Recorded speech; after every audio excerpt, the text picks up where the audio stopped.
So everyone's been wondering why I was assaulted by federal agents, and I'll try to give you the gist of it. My dad had $100,000 in his savings account, transferred it to another bank, then from that bank he transferred it back to his original account 1 year later. And the government was like, oh, you made $100,000. My dad was like, no, it was in my savings account. I just transferred it to another bank and back to my original bank again 1 year later because they no longer gave that 12% interest rate. And they were like, no, you made that money. My dad was like, no, here are the receipts. One transfer back. And my dad's accountant told them the same exact thing. Showed them the receipts. They were like, no, they didn't want to believe it. They were like, you had a business in India and that's where you made the money and you need to show documentation. My dad's like, I never had a business in India. So there is no documentation of something that never existed. And that's how it started. So next thing you knew, they started adding penalties and interest and went from like 30 to 60 to 100,000 to 300,000 to 400,000. Now we're up to $750,000 that they want over that dispute. So not only did they go after my dad, but they went after my mom. And my parents had been divorced 10 years at that point. A little over 10 years. And my dad had remarried and been divorced again. But they didn't go after my dad's other ex-wife. They just went after my mom, who had been divorced over 10 years. And again, my dad showed them the divorce papers and the marriage papers to his other wife. And they were like, no, it doesn't matter what the courts decide. It only matters what we decide.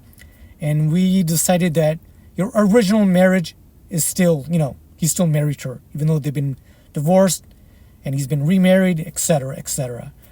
So my mom wanted to move to Los Angeles along with my younger sister. And the house during my dad's divorce and my parents' divorce was agreed upon, a verbal agreement that it belongs to my house. But for some stupid reason, my dad never transferred the house to my mom's name, and my mom totally forgot about it. My dad forgot about it. And when it came to them moving, there was a lien on the house. My dad's second wife had put a lien on the house. So we finally got that removed. And my mom wasn't in the country at the time, so she's like, get it transferred to my name, because she didn't want her to put a lien on it again. So it was transferred to my name, and my mom, once it was transferred, my mom was back. I'm like, do you want it transferred to your name? She was like, no, just sell the house and put the money in my account. So that's what it makes sense to me. But ever since then, that was 2009, they've been after me for the money, even though I don't have it, just because the house was transferred to my name for just a little bit. So they threatened to take my passport away. They threatened to make up new tax debts. They threatened to ruin my life. They threatened to call U.S. immigration on me, even though I wasn't in the States. They said, we'll never let you move there. I'm like, I'm in Canada. What are you talking about? But that happened. No one believes me, but that happened. They threatened to take my passport away, but never my dad's. He's the one who owes the money. Why are they after our house anyways? What about all that other money that the CRA claims he has? Never went after it.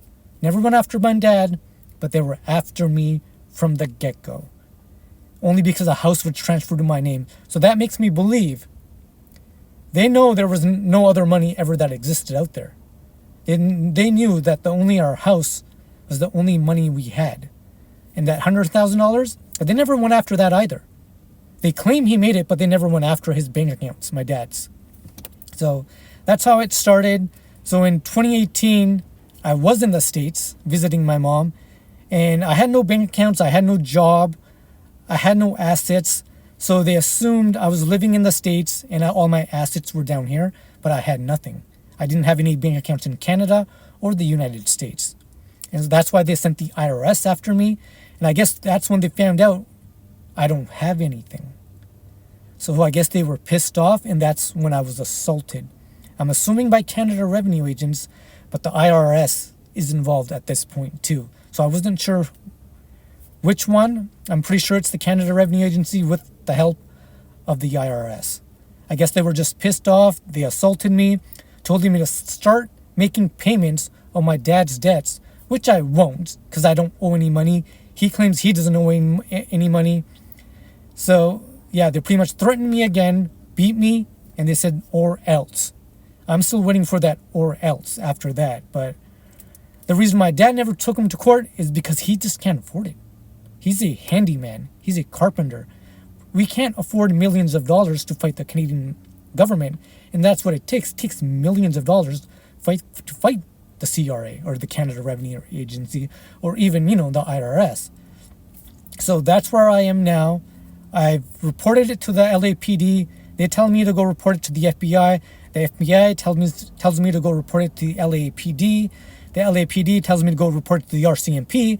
The RCMP is like, well, the assault happened in Los Angeles, go report it to the LAPD, and they've been making me run around like that. I'm like, okay, I reported the assault to the LAPD. They're not doing anything. They're actively trying to cover it up. And the RCMP, I'm like, everything else happened in Canada. These are corrupt CRA agents. They're playing marriage cop, because a lot of this has to do with my parents' marriages. I'm like, they're the Canada Revenue Agency, not the marriage police. But they're not willing to do anything. They're not doing anything down here. And 3 federal agents from the Treasury Department shows up at my house, and they were like, you're inciting violence. I'm like, I'm not inciting violence. I'm just making TikToks, explaining to people what's going on. They're like, no, you're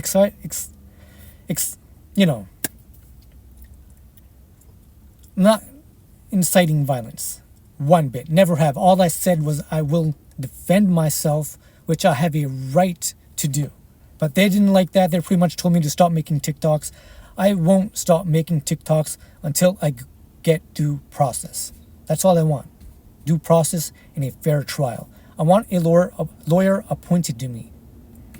So far, I've just been guilty, and that's it. You can't afford a lawyer? Well, you're guilty then. Not innocent until proven guilty, and a lawyer will be provided to you.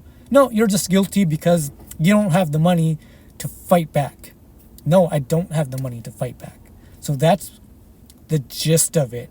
There's a lot of details I left out. It's in that 20-minute YouTube video. And even in that, I've forgotten a few things to put in, and I remember later. But that's what's been going on. They're pretty much trying to deny me due process. LAPD, FBI, RCMP, the Treasury Department, they've taken my statement, the Canada Revenue Agency.